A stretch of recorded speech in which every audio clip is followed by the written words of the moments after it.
Hello there, my friend. Jonathan Doyle with you once again. So stoked to have the pleasure of your company. Please make sure you have subscribed. Small action, big result. Makes YouTube happy, makes the podcast platforms happy, makes me happy. Everyone's happy. Let's just increase happiness in the world by subscribing today. All right? Do that for me. Today, we're going to talk about something from the famous personal development giant, Dale Carnegie. We're going to talk some more about fear. You can conquer almost any fear if you will only make up your mind to do so. For remember, fear doesn't exist anywhere except in the mind. All right, this is a favorite topic for me. Regular listeners know I'm big on fear. Why? Because fear, as I teach on stage, is the death force. If you look at almost everything terrible in the world, there'll be a fear-based component. Whether it's war, whether it's corruption, whether it's greed or violence, whatever it is, there'll be a fear-based component. There'll be a sense of wanting to create fear or acting out of fear. So I'm big on fear because not only does it cause global problems, I think it really causes personal problems in terms of relationships for sure, but also in terms of what we achieve in life. So what Dale Carnegie is saying to you today is your mind has a huge impact in your experience of what you call fear. And as I was thinking about this episode, I thought, think about it this way. Because people say to me, Jonathan, you're saying there's no such thing as fear. We can just be fearless. We can have no fear in our lives if we just think about it differently. Well, what do you do if a huge snake comes towards you? What are you going to do? You go, I'm cool with that. It's just a snake. Hello, snake. How are you? I choose not to fear. That would be stupid. And probably get you killed, especially here in Australia, because pretty much in Australia you only have to walk out your front door and something will eat you. Now, when a snake comes towards you, the limbic system in your brain, which is our animalian brain, which is right at the back of our skull, it's quite small. It's been there for hundreds of millions of years. It's the fight or flight thing, connects to the hypothalamus, regulates arousal.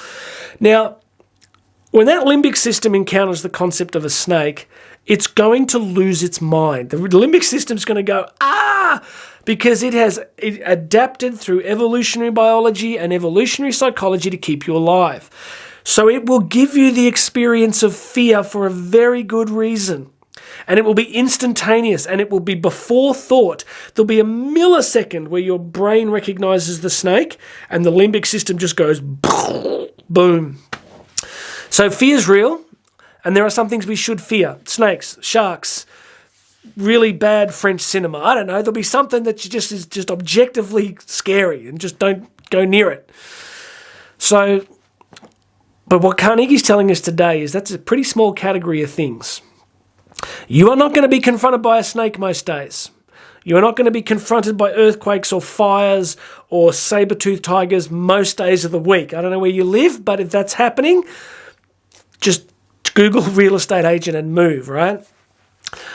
What Carnegie's telling us is what we tend to do is use our prefrontal cortex, the part of our brain up here, the executive function of our brain, to create fear by ascribing meaning to things that we feel unsure about. Job interview, right?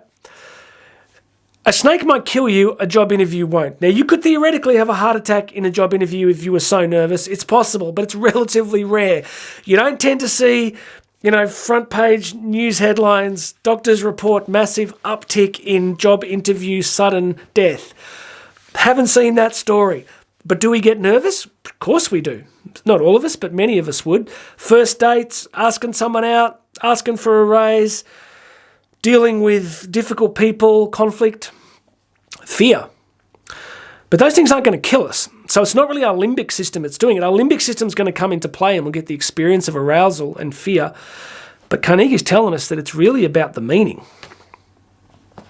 So what we have to do is become masters of meaning. Masters of meaning. So that if we fail at something, it's about the meaning. If we're afraid of something, we have to be able to go, what meaning am I giving to this reality that's creating the experience of fear? What meaning am I giving to this reality that's creating the experience of fear? That is the deep work. Because a lot of times it can be quite deep and subtle and hard to be honest with ourselves. That's why sometimes it's great to have someone you can talk to about it. But all I can say to you today is look into your life at the moment and ask yourself what you're afraid of. We took a big hit when COVID happened. We took a big hit in our business. And I can remember going through a period of finding it really hard. And you start to create these narratives in your head. You start to create these pictures or narratives or stories. And I had trouble sleeping at some points because I was just like waking up and the next thing you know, you've created this entire story. I'll never speak again. I'll never have a chance to encourage anyone ever again. We'll be poor. We'll be living in a bus shelter. I'm not living in a bus shelter and I'm still speaking right here with you right now. But isn't it amazing the meaning I could give to it and the meaning you can give to things? This is hard. So if you're listening to this and you're thinking, yeah, I get it. I know what you're saying, but why aren't we all doing it? I think we're not doing it because it's actually really hard. We've adapted to instantaneous meaning. This means this. This means this. I'm afraid because. If you want to ask someone out on a date, and if you're married, don't do this, by the way. But if you're not married and you want to ask someone out, I don't know. Some people get really nervous. I used to. Because it's like death. It's like if they say no, I'm going to die. And your brain's going, oh, yes. If they say no, you'll just drop dead on the spot. But we create these stories, don't we? We create these narratives. You can often pick it up by things like, you'll be saying what if, or you'll use language like, what if this happens, or I will never, or if this happens, I will. Like you can look at the language, the cognitive language that you're using. All right. So the summary of this message would be there are objective things that are going to cause fear, but they're in a relatively small class and you don't encounter them very often. But there's plenty of fear washing through the world, isn't there?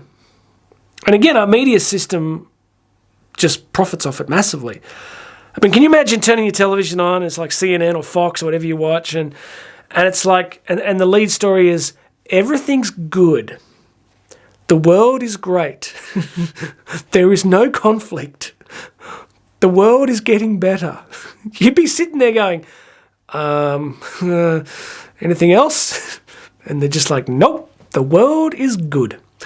But what do we get? We get a story going, we're all going to die. Everyone's going to be dead by tomorrow. The world's going to catch fire.